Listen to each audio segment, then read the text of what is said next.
Valha-me Deus, o rapaz ali chorando sozinho. Eu vou falar com ele.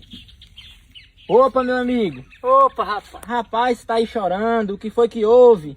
É porque o povo anda dizendo que eu sou o homem mais feio daqui desse lugar.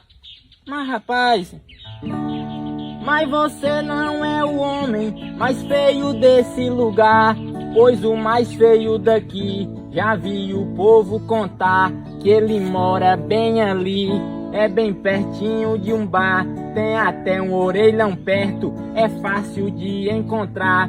Disseram que ele é tão feio que se um cachorro acuar, fica latindo e não pega. Você pode acreditar, esse daí é tão feio, nem o cão quer encostar.